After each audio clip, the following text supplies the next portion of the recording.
ngay mùi Pù con nơi trong cả Pù con men à rõm thá Cả đá ở khăn nàពេលនោះពូខនក៏បានសម្រេចចិត្តដើរទៅស្រះមួយ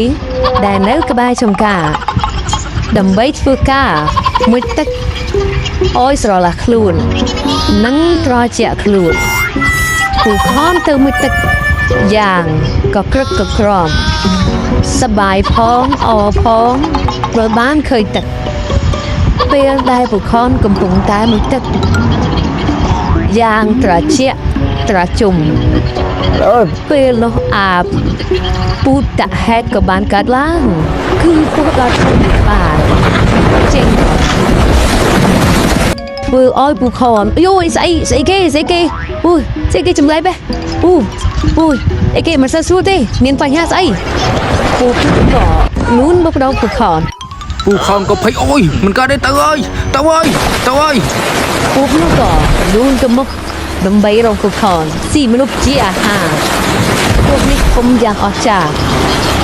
ពេលនោះពូខនក៏នៅមិនបានទេទៅអើយជួយផងពូធំណាស់ជួយផងទៅអើយ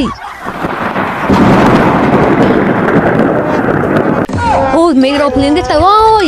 អូបឋមមេរោភ្លៀងថ្ងៃនេះអូយទៅបានមិនទឹកផងស្រួយណាអើយទៅអើយ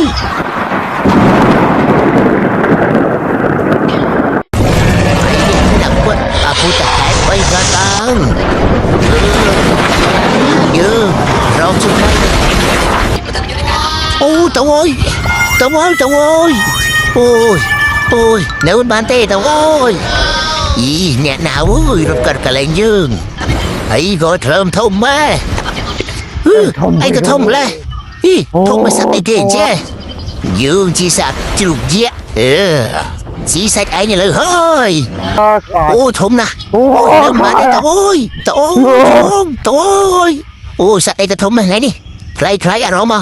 Sạch thơm à tao ơi. Bye bye. Lần mấy tao tôi ban biết ô thuê thuê. Xong trên follow. Hey, nhạc người phong mong